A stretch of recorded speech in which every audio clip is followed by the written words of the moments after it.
94.1 Bay's Party Station. I got YesJulz in here. Hey. Straight off of Netflix. All right, first of all, you home right now. I'm home. You home right now. Let's be clear. Welcome. This is a safe space. Thank you. Okay. I remember going to Cheap on Wednesdays and Julz be right there. I'd be like, yo, what up? I mean, There's some sushi. anybody out there can name a spot that they done bumped into YesJulz in Tampa, and she was probably working the line, the promo, hey, I'm trying to get in free. I started the first hip-hop party at the Kennedy when they used to only do bachata and house parties. That's I started right. Monday nights at the Kennedy. I remember I used to walk in the line, and I'd be like, hey, Julz. She's like, oh, Orlando, come on up here. And I'm like, okay. All right. So, yeah, you was the plug before the plug was the plug. Is there a place you like to go to whenever you're in town, you have to visit or you have to eat at? I need you guys to put me on because everything's changed so much. has. Oh, Yeah, yes. I'm like, oh my gosh, it's not even the drink anymore. Oh, yeah, all that, yeah. I mean, Ball Howard everything's now. crazy. Yeah, Bar Howard. Yeah. Yeah, but I need to be put on because I'm definitely going to be home a lot more. Oh, that's great. You know, but my family's here. I need help with my Yeah, daughter. baby She's girl alive. got to be up here seeing fam and Yeah. everything else. Now, okay, so wait, we got to get into this because I had people text me yesterday when I put it up on the story. They're like, yo, I'm going to be listening because this show got me scratching my head. And I was like, why? And started asking folks, and they're like, it just feels like she is built for the villain. If she built for the villain, I'm here for it. But if they're working her, like, you know, trying to make her look bad, then I ain't really checking for it. So people are out here rocking with you and seeing that you kind of being I thank God. put into that space. Is that what you wanted when you initially No. signed up for this thing? I wanted people to learn about me and my family and my business. And, you know, after the whole world, the people that didn't know me, that just found out about me through the epic firing that happened, you know, like it seemed like I was somebody who wasn't a good businesswoman because I quote unquote broke an NDA that I never signed. I never signed my employment contract at Yeezy. Yeah. Because the payment terms weren't in there. And I know how it can get sometimes. There's a lot of changes with the people that work there. And if you don't have, I'm getting paid on this day, every month, this amount in your contract, you might not get paid. So I wanted to make sure that was in my contract before I signed it. And they didn't put it in, so I never signed it. So I never broke an NDA. And I felt like this was damaging to my brand and my name. And really what I did was exactly what Ye told me to do. And he called me 2 hours prior to me going on a Twitter space to rally the fans and said, Julz, we need to get this whole album to #1. Carnival's up. Thank you. The TikTok challenge is going well. This is going well, blah, blah, blah. I need you to work your magic and gather the fans. We need a Yeezy army. He told me we need a Yeezy army. So I said, yes, sir. Like when do you want me to start? He's like, now. So I'm like, okay, we hang up. I get to doing what YesJulz does, which is what I'm hired to do, which is put light on create stuff. A hype, Yeah. like, create a hype, get Bring a get party. something going, Yeah. break music, right? So the easiest way to do that is I have 300,000 plus followers on X. I go on my X. I start a Twitter space. I told him I was going to do this. And I start interacting with the fans because I'm like, all right, we're blackballed. We need billboards. We need venues. Like Live Nation's not booking us. AEG's not booking us. So like we need fans who have an uncle that own an arena in Brazil. Yeah. Like let's go with the fans. Yeah, we don't need anybody in the industry because you have the strongest, most creative, most powerful fans in the world. And if we could just come together and use their resources, we could get this thing to #1. And so that's what I did. And somebody on the team that didn't like me because I specifically asked for it in my contract to be that I don't have to take orders from We know who that player is. person. Yeah. A P word. Yeah. You know, he didn't like me because of that. And so he was always trying to get me out of there, right? And so he went to Ye and was like, YesJulz just did this thing and it was so messy. Like she's talking to all the fans, like this is embarrassing. Stop la, la, la, it. la. Yeah. And so then Ye And called Ye me. responded because Ye is a responder. Ye hit me and was like, yo, why'd you do that? I'm like, I did exactly what you told me to do, sir. Kara Lewis tuned in. She thought it was great. I was getting calls from other people on the team that were calling me like, that was the most innovative thing. Like, you're really onto something here. I think this has a lot of potential. We were talking about starting an app to be able to organize all these resources, like a hub for all of the fans, the Yeezy army to come and help Ye get to and stay at #1. And whatever. Next thing you know, I'm picking my daughter up from school and my phone just starts going crazy. And I literally had to pull over the car and I was shaking and crying because I didn't know what happened. I went to go look at his Instagram. I didn't see anything there. It was only up for a second. But that's why I think Milo did it, because it was up for a second and then it was gone. And then the screenshot was fed. And I know for a fact because I was shown screenshots from the fan pages who I've been in contact sending merch to. They're like, yo, we just got this screenshot and they asked us to blast it everywhere. Yeah, and it took came me from being Milo. fired. So it came from Milo. So I never had that clarity of, was I fired by Milo or was I fired by Ye? Yeah. Right? And so when that moment in scene happened where I'm at Portia's which they didn't even show what that was, but it was a celebration for Portia being like 10 years without, I think, something that was a health risk for her. I got this text. I go in the corner minding my own business. And my heart drops. I'm trying like, not to make it part of the show. Trying not to make it part of the show. I don't want Ye to be my storyline. I don't want the Yeezy thing to be my storyline. In the interviews, when they ask me who am I say everything but that. And then they say, weren't you just working at Yeezy? And then I say, well, yes, I was just working with Ye.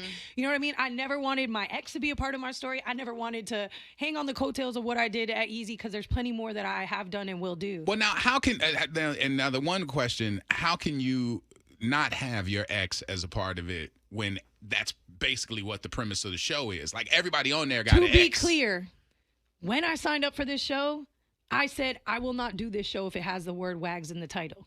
Oh, wow. And how I said, change the name. I'll help you come up with names. And the only way that they got me to do the show was by guaranteeing me, I have my receipts, that I would not be on a show with the word WAGS in it. And then all of a sudden, the show's wrapped. The show's about to come out. And because I was just like, guys, it's been done before. I understand all the cast members are linked to somebody interesting, whatever, but like, we have seen this show too many times. And the women on this show deserve better. So can we make it like, sure, we could get some shots with Ocho Cinco, Tyreek Hill could pop in, pop out. It could be interesting. Let's get the fellas involved in watching the show, right? But we don't need to make it that. And so I was trying to help even production come up with different names, whatever. I gave ideas and I thought for sure maybe one of them, I'm like, Ocean Drive, double entendre. You know what I mean? Like, whatever.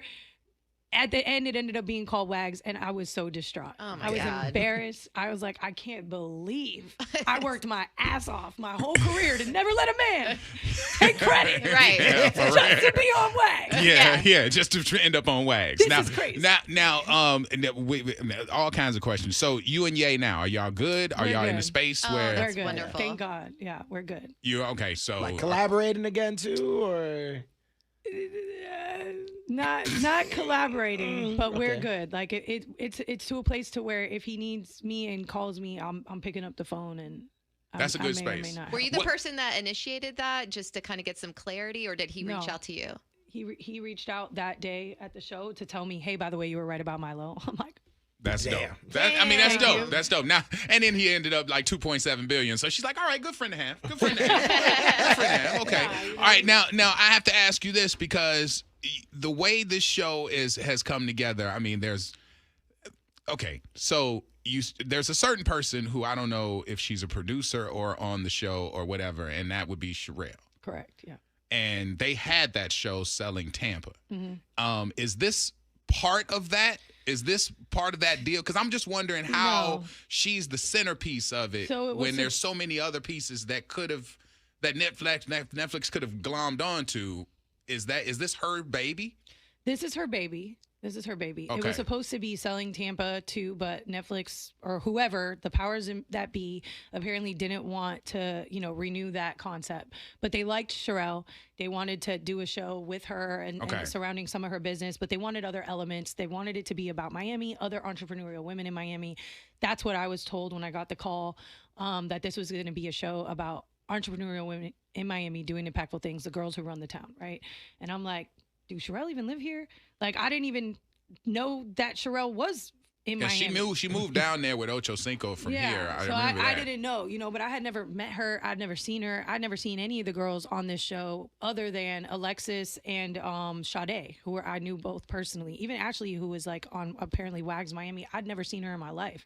So, whatever. They added different elements. The truth is, they filmed 2 pilots for this show prior to adding myself and Sade to the cast. MJ was on the, other people were on the pilots before. Portia, same cast. The only difference was me and Sade were added. Once me and Sade were added, it got greenlit. I don't understand you. I mean, because you can't really do a lot with Ross's wife from 20 years ago or whatever. She had a baby with Rick Ross. With the other one, 2 decades ago. With the other one, the Tia, what is it? Tia Kemp. Oh, that's his original. Now, if they would have had wife. her on the show, I don't think they needed me. He won't stop talking Yeah. about him, so that makes She sense. didn't do the show, so I think they just needed some different elements or whatever. I don't know. What do you guys think of this I show? love it. I love it. I think you do an amazing job. I was kind of taken back by the fight that we were talking about earlier.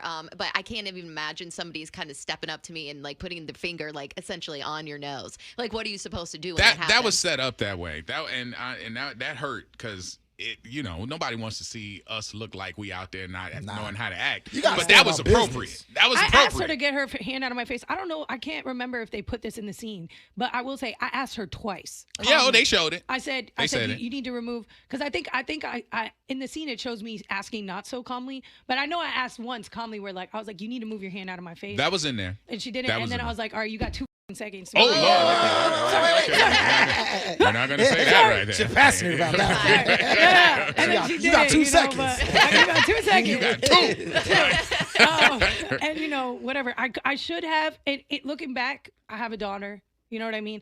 I should have walked away. I wish that I had, but I also feel like I'm just tired of people picking on me. Mm-hmm. I mean, you get picked on a lot. I got to tell you, you catch heat for, you put up the joint with the T-shirt and everybody was at you about that. Basically. That's a black-owned business. Right. My friend, DJ, who had a company called Made Kids, came before Rolling Loud. He was like, yo, you're hosting Rolling Loud this weekend. I got some tees and stuff I want to drop to you just in case you want to wear something at the festival, blah, blah, blah. I opened the bag. The bag has shirts. N-word. The bag has the shirts that say crackers lie a lot. Yeah. It's got the shirt that says the N-word lie a lot. And I called DJ and I was like, DJ, you can't be dropping off bags of teas like this to your non-black friends. You're going to get somebody messed up out here. I'm sorry. You're going to get somebody messed up out here. And he was like, Julz, you're good. You could wear that shirt. Like, you're one of us. You're good. And I was like, nah, I don't know. And then he's like, girl, nobody's going to have a problem with you wearing that shirt. And I thought it would be a great idea to start a dialogue about whether or not it was okay for me to wear that shirt because my friend had given me the shirt. Now, me asking that question changed the course of my life forever. When I tell you, I had just got the opportunity to be the host of TRL and reboot TRL, which was my lifetime dream as a kid. I grew up watching TRL, running home from school to make it for 4 p.m. To watch that countdown. And it was my dream to be Carson Daly, to be Downtown Julie Brown. For me to finally have got that contract, and I had the Terrence J package, I was going to be hosting the awards, hosting the red carpets, producing shows, everything. It was going to be, I could have been like our own Ellen DeGeneres right now. Like, you know what I mean? Yeah. And it all got messed up because I wanted to start that dialogue. I wasn't going to wear the shirt. I didn't think it was okay for me to wear the shirt. I don't say the word, none of that. But because I tweeted that picture, all of a sudden from that moment on, I was a racist culture vulture. Damn. And you catch a lot of hell about that, about people who are, it's just, you said it when you talked about your ex and you said that he doesn't respect what you do because you're just the pretty girl that's allowed to fall into these situations and stuff. So that part was heartbreaking because you broke down on the show talking about, your person who doesn't see you as a professional, but just sees you as this party person. You know what I'm saying? And so that's the way people paint you.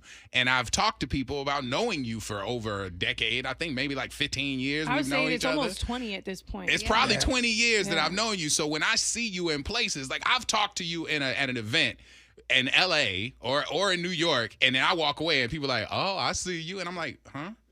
And I'm like, what? I'm like, that's the homie. And they're like, uh-huh. And I'm like, what? I don't understand. What? Like, you have that on you, and it's been on you forever, and probably since that shirt. It's exhausting. It's a lot. It's been on me even since before the shirt. Like even when I was throwing parties in Tampa, and certain athletes or celebrities or people would come to my parties, like it was automatically assumed that it's because we're hooking up or whatever it is, that this is why I'm in the rooms that I'm in, or why I'm doing the things I do. And for sure, like I've had times where I've looked at like how I carry myself or what I wear or whatever, been like, maybe if I, there was times where I shaved my head because I was like, maybe if everybody thinks I like women, I won't have these problems anymore. And then I was extorted, and then the cat was out of the bag that I liked men. And so it was up from there. I'm like, all right, I might as well just wear what I want to wear, do what I want to do, because people are going to say and think whatever they want anyways. Yeah. You know, and it's just unfortunate because at the end of the day, there's beautiful women everywhere.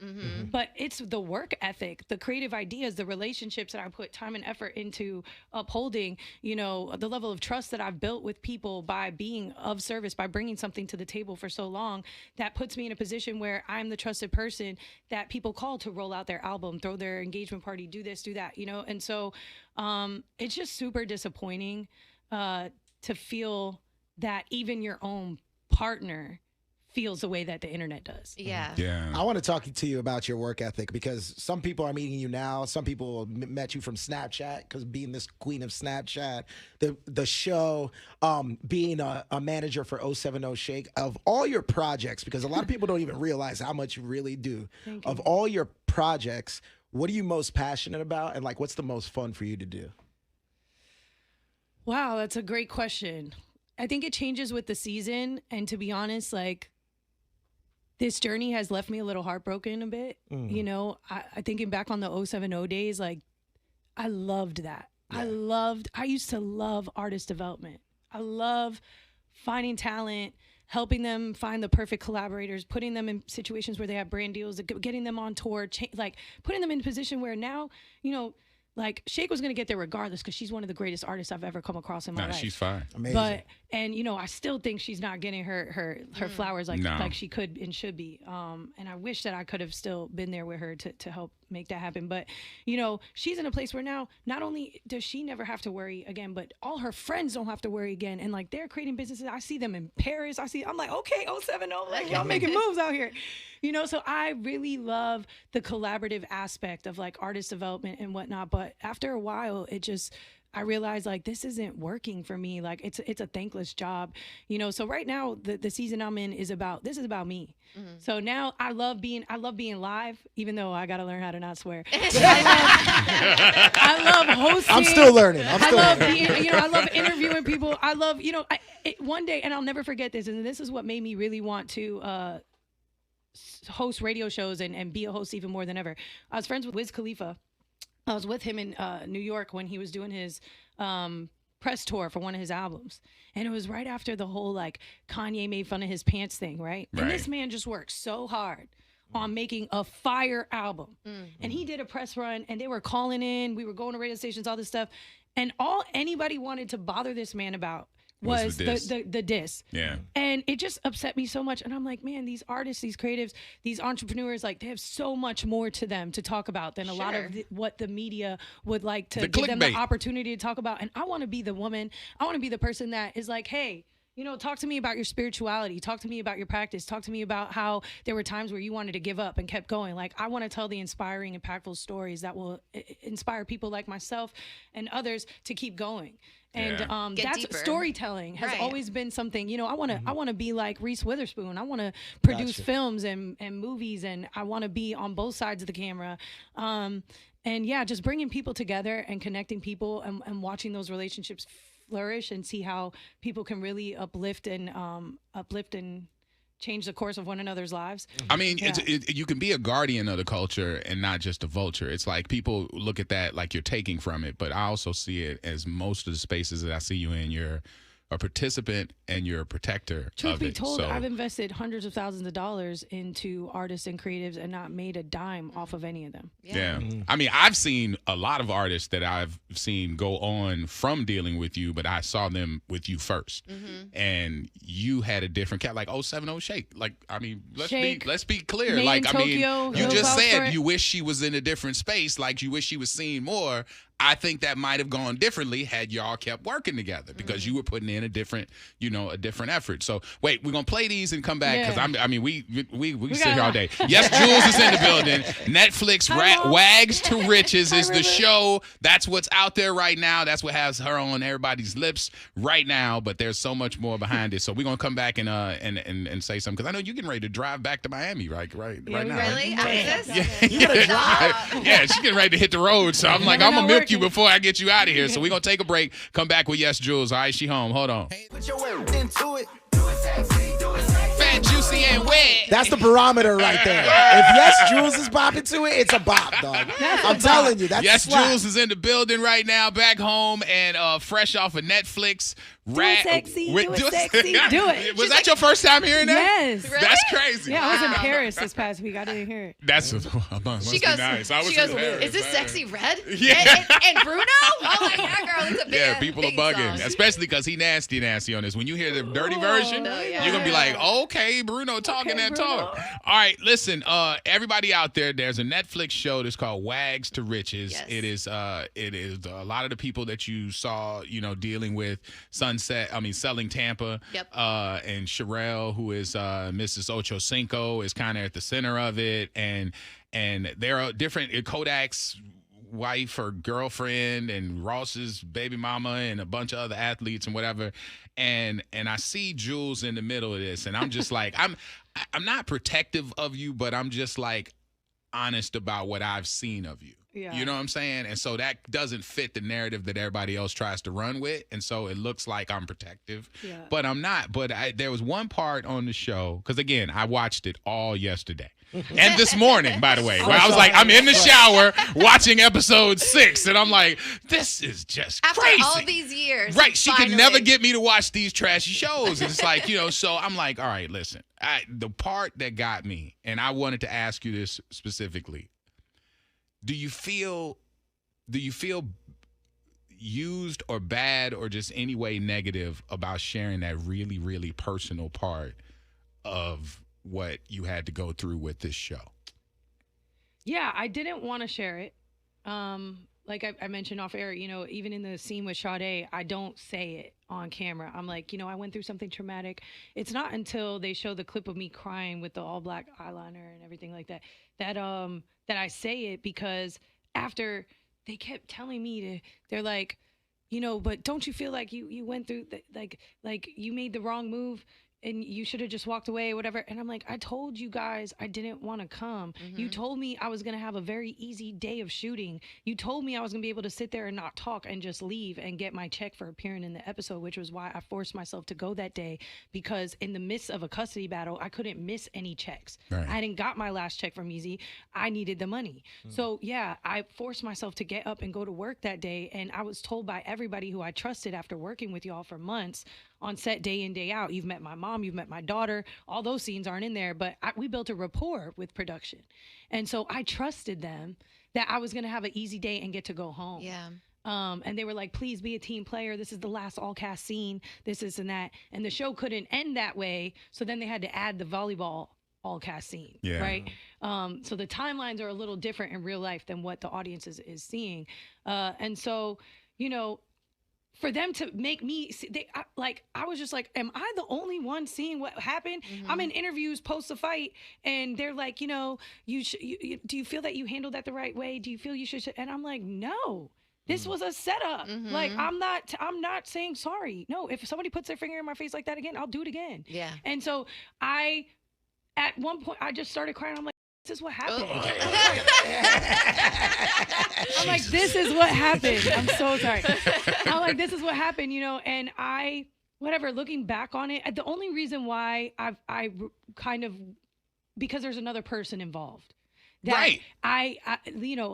He's probably not too happy that this is now a part of, he's a private person. He doesn't want his life on blast. And so for that, I have some regrets about it, because it wasn't his choice for the whole world. And that's what I felt, because I didn't know when Sherelle asked you, do you want children? I didn't, because that reveal hadn't happened yet. So when I saw that and I saw your response was like, yeah, if God, God willing. Well, I ignored her the first time. Right. And then she asked me again. And so for her to, after that scene, for her to be aware of what you had gone through and that whole thing and the emotion of it and everything else, and to then ask that question of you, then I felt bad. Because when I saw you break down, I'm like, yo, I don't think they deserved that bit, because they're gonna, since that's gonna be a selling point for people to be able to watch this show. And I'm like, that hurt me. You know what makes it worse? You know what hurts even more than that, because I expect it from production? The fact that after all this happened, Sherelle had the nerve to speak to MJ and other girls, and even on camera, and and try to question whether or not that really happened because God. I was posting pictures of me in my bikini in my backyard afterwards that were taken before that even happened, by the way. But because she literally said that, like, well, how do you show up, like, after, I've done that before, and I just don't even think that really happened. And That's she tried to make nasty. it seem like I would make that up. Yeah, that's And just, so that, like, at that point, and this is somebody who's been in my house. This is somebody who's been around my child. This is somebody I had been inviting to events since I met her at the beginning of the show. You know what I mean? Like, and I really, thought that I had gained a friend in her. And so for Did that, you really though? Because I mean, this don't feel like it's a friendship thing. Like it feels like it's totally business with this type of thing. Like I mean, like you've been around enough people to know the business of it. Like, you know what I'm saying? Because I'm a very distrustful thing. I'm learning. Okay, because somebody just asked, do you think Sherelle is a mean girl? Like, Yes. is she built off of the mean? Yes. I think she called Stoney a hoodlum and a hood rat in the first episode. Right. Based upon her seeing her tape backstory, that she was yeah. extorted for. Right. I think she threw out the name prostitute when, if you look up Stoney, I don't see any rumors of her being a prostitute. Sherelle started that rumor on the show. Oh my God. I didn't see that anywhere. I think in the comments of the Shade Room or whatever we were arguing on the other day, her first thing that she said to me was like, shut up, ho, you mess with married athletes. Like, no, that's a rumor and that's not true. So, like, I don't like people who just run with baseless things and make things Making it up. Even when I was upset with Sherelle and realized what kind of person she was, when Stoney was trying to come at me with whatever mess she was trying to come at me with about her and Ocho, I was like, unless you've seen it with your own eyes, I'm not trying to hear it. Right. I'm not going to speak on it because I've been in the seat. I've been next to Ye. I know where his seats were for the Super Bowl. I know the truth about real things when people try to make things up about people in the media. And I'm like, I just know how it goes and I'm not going for it. And so Sherelle should know because her man's Ocho. And she's on the nightcap and she deals with Shannon Sharp. You know what I mean? She knows better than to perpetuate nonsense and continues to willingly do it. So for me, that's a mean girl. Like to be like, you can't sit with us. And it was very much physically, Stoney could not sit with us. Right. At the same table. And she couldn't come to the golf course. It was like, all because you're saying this about a woman that you've never even given a chance to. Mm-hmm. What if somebody were to not give you a chance because you slid into an athlete's DMs first and they think that's thirsty? Nah, that's true. All right, wait, we got big shout out to Desmond and Dover rocking with us. We would be in therapy right now, but we are in a different kind of therapy today. All right, It's so still wait, therapy, we're someone talking. just asked, they said, if your daughter, River, you had an emergency and they needed a babysitter, which one of these ladies would you let watch your child? Sade. Sade, really? Sade all day. And if Sade was busy with her kid, then probably, even though I'm like, me and her need to have a talk and I'm not really rocking with her right now, Alexis, because she's like at the most level-headed. You're Okay. getting a lot That's of fine. love on the text line. And I want to ask you about something. We were talking about rumors beforehand, and it's just exhausting for you to have to shoot down everything. This one keeps bubbling up, and I want you to go ahead So and over it. I know. Can you, if you don't mind, can we just, you can address it and we can shut it down. Yeah. People keep texting in, is she going to bring up the whole LeBron thing? It just won't I've go said away. it so many times. I know. don't Well, how many Drake times is talking about it now. Okay, But- he's not. I hit Drake. Drake wasn't talking about it. People take these little things and just run with it. I saw Pusha T in at Louis Vuitton show in Paris, and I was like, bruh, I am so tired of people thinking that because you made a song called Popular Demand where you say you hooked up with the same person as LeBron in Miami at the Delano, that people think that it's me. And he's like, I didn't even know you back then. And if people listen to the song, they'll see that I'm talking about a girl from D.C. He said a girl from D.C. She used to have the barbershop or something in the song. And he's like, people hear what they want to hear. And it's the same thing with the Drake situation. Drake might have been like, whatever that situation is with him and LeBron. I'm not mentioned. It's not mentioned about anything of a girl. I don't know where people made Your that name correlation. pops up immediately It about him all the does. time. I know. It And does. when I think it was the Survivor's Remorse. I was in his That series. show. Yeah, we Yeah, the worked show. together. I was on the show. I did the Sprite remix launch event. Shout out to them for giving me that opportunity. We were friends. I met his manager at a restaurant that I used to work at when I first moved to Miami, and I was trying to get into the nightlife scene there or whatever. I was invited after serving him all the time to Mav's birthday party at Live, and I went to the birthday party. I was like, Mav, I'm trying to work here. Like, what's up? He's like, oh, okay. Like, why didn't you say something? Like, you think I'm trying to serve you coffee for the rest of the time I'm in Miami? He's like, let me introduce you to my guy, Mo. I'll help you get an application in. And so Mo came over, met me. When Mo walked away, it's 2 o'clock or 3 o'clock in the morning. Carmelo Anthony, LeBron, everybody's at this table partying, right? And I'm emailing my resume to Mo at 2 o'clock in the morning after Mo gives me his card and walks away. Mo comes back 5 minutes later, looks at Mav and was like, damn, you might have just sent me a good one. She just sent me her resume in the middle of the club. And he was like, no, she's got great work ethic. And I got hired. Imagine that. I got hired to work at Arcadia and worked my way up to being the VIP nightlife director of Live. And so, yeah, that's how the friendship, started. And from there, I always had good ideas and was telling them, I'm like, yo, LeBron should get a Snapchat. He loves music. Like, he should give music reviews. Like, why? At that time, the media was really tough on LeBron, and they were like, saying things about him because he had just like left, the decision had happened. And I was like, man, forget the media. You guys should be the media. Like, I got this thing, Snapchat. I'm like my own media, And so I'm very proud that she just said, forget the media, by the way. I'm very proud because I was sitting here tense. I was like, oh, she about to say something that starts with hand an F. on the button. So I learned a lot from them, and I'm so grateful. And it kind of stinks because it's made it hard for that relationship to continue to flourish. Or like, I don't work with them anymore because of these. Oh, Savannah looking at you throwing darts at your but pictures now. Savannah knows me, and I know Savannah, and Savannah knows that it's not true. Do you think it's because you're also beautiful?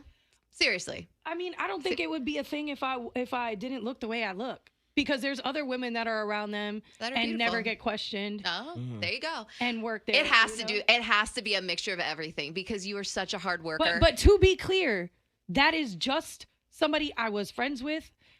We're not even in contact anymore.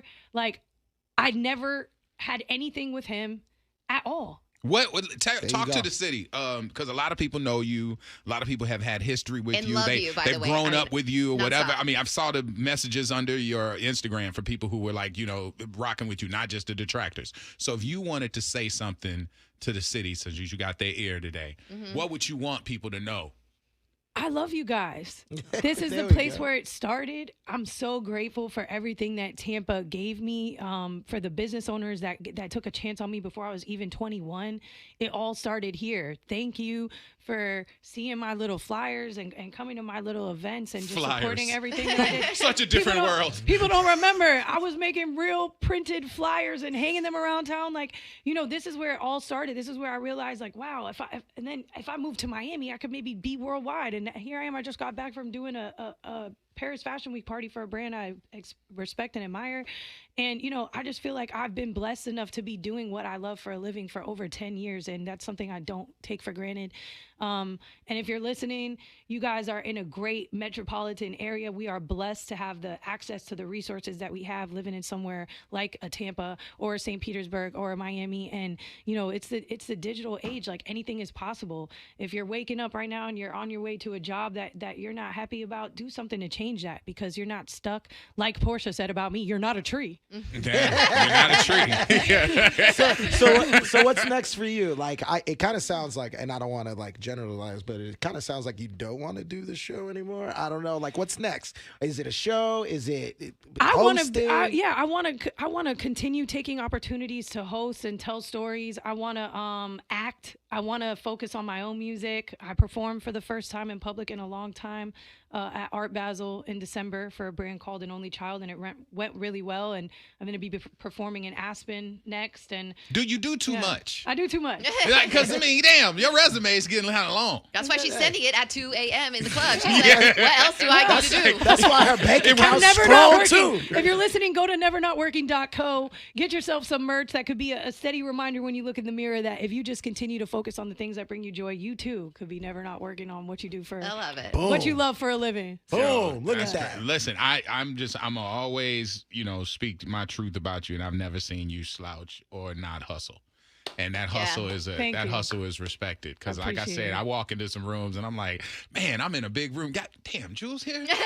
She's here at the tech convention. She's at the music thing. She's at the TV thing. I'm at all the things. Somebody's like, hey, man, I know somebody who live. You know Julz? I'm like, yes, I know Julz. Hey, man, like, God damn, how would you definitely are about your hustle, and that has to be respected. And honestly, people are texting in saying, yeah, she gorgeous, she gorgeous. So I've never had that issue with people saying he's so gorgeous. I can't believe that he's getting these kind of opportunities because he's just so gorgeous. But I mean, people are writing that, and it must be an Achilles heel to be around the culture and be that person who has the look. And them then undermine what it is that you did to get in that room. So I mean, I see it, I mean, and again, you don't have to get all more into that. We importantly talked than that, about it, I want to say shout out to Virgil, man, because one thing that you just made me think of is like Mav used to tell me you got to pick one thing. Like he'd be like, you could do all the things, but focus on one thing first. You know what I mean? And it was so hard for me because, like you said, I love music, I love sports, I love producing content, technology, social media. I want to build an app. I want to do all the things. And Virgil was like, at a pivotal point in my life, I was like, man, I don't know the one thing I should focus on. Like, if I just focus on managing Shake, then do I leave YesJulz on? He's like, do everything you love. Do all the things you love. Say that. And like, and whatever God has planned for you, whatever is ordained will happen. And so, I miss Virgil so much. I feel like he is such an important, integral piece of the culture, and he really inspired me to just continue doing all the things. And I don't know, maybe that's not the right blueprint, but I'm just going to continue doing it. But I like that you changed that to is, because his impression and his kind of like motivation for a lot of people is still thriving. Yeah. Like he's still 100%. In people's ear, and his moves still motivate people. So it is thing and was. So I'm instead of was. Yeah, 100%. Yeah. He gave us the free knowledge, the books, the playbooks. Like I want to see more people do what he did. Right. And I hope to one day sit down and put all the steps that I had to take into something to hand off to the next person. I can't be throwing parties forever, so I'm done with, I'll do big scale events. And if there's a YesJulz listening in Tampa that wants to do what I did here, hit me up. I'll give you all the keys. Well, there are people who are saying, can I send her my resume? Yeah, send me your stuff. I want it because, the parties are important for the music. The records get broken in the rooms where the people are dancing and partying. And even though there's people who will tell you focus on TikTok, I believe in real life. Yeah. I believe in making people feel something in a room. Mm-hmm. Like, so I don't want to see. That's a moment. I don't want to see that party culture die because it's so important. And I see it happening. Like, you go to parties now. Trav just the other day in Paris was like, okay, guys, you got the pictures of me. Can we put the phones down and dance? Love it. Real. Right? So it's like, I see this dying, and I don't want it to die. Like, I want to see parties where people got to check their phones and just get a disposable camera when they walk in. I've seen that happen in cities here and there. Like, we got to bring the fun back. Do you, this just hit me, but I've seen people talk about it. Do you think buying sections has ruined the club? Because of the way we used to think back 15 years ago when the dance floor would be popping. Everybody was there. And it was just a couple of sections. But now everybody got to have their bottles and their sections, and they feel like that's undermining the club. I think sharing everything on social media ruined the club.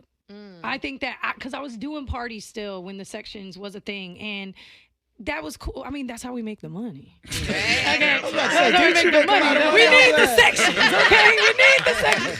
But no, I think like if people were in the sections getting the bottles to come out the bottle parade and people are cheersing and celebrating or whatever, the fun's still there. Where it goes left is where the bottles are coming out and it's the cameras and it's people can't even dance or get to know somebody or make out in the club or cheat on somebody in the club because the cameras are out. Because the press is in here. And this is coming from the queen of Snapchat. Like, but I always did it in a way where it was stealth. Like, I'd be like, okay, hey, I'm here with the DJ at the club, and then like let everybody party and do their thing without being on camera. So I think like people just need to be present. Yeah, you see that at concerts all the time too. It's like, put your cell phone down. How many times are you gonna rewatch I have to this? tell myself sometimes. You're watching Adele sing through the screen. You could have just been at home watching her sing. Right. Like, if I'm in front of Adele, I'm like this. Right. For like, real. Oh my gosh. Yeah. Right. So I think that's what ruined it. Listen, and clubs that have sections that don't have dance floors. Come on. I mean, yeah, that's you the have thing to though, have an because actual they'll dance sacrifice the dance near the floor for section. more sections. Yeah. Yeah, that's crazy. Yeah. We need the dance floor. Yeah, you got to have some way to move. All right, listen, I could talk to you all day, and I do appreciate you stopping in because I know you're getting ready to move. And I was like, yo, you leaving? I'm like, yo, you got to come in. I'm so glad. So we Thank kind of did this last minute, but I just wanted to make sure that we came in and gave, because honestly, people are talking a lot of noise. And I'm like, we don't have many people that I can grab and say, come in here and address it. Explain. And when I saw you, I'm like, you got to come in. You're like, say less. And, so I always Thanks for being appreciate so that. open about You know what I mean? everything, by the way. You know what I mean? Yeah. Just like an open book, you're easy to talk to. And and honestly, I've said it before, but you're getting a lot of love. Like Tampa Bay loves you. I appreciate that. I want to do like a meet and greet or a party here or something. Yeah, we can get that popping. Yeah, we can do that. And while we're thanking, I want to say thank you for being an inspiration and motivating people. Thank because you. Your words really do mean a lot to a lot of people out here, especially for appreciate being that. out here. I appreciate that, man. Thank you so much. And when Savannah and LeBron break up and y'all get together, no, I'm just No, joking. Stop it. I'm joking. I'm being the funny guy.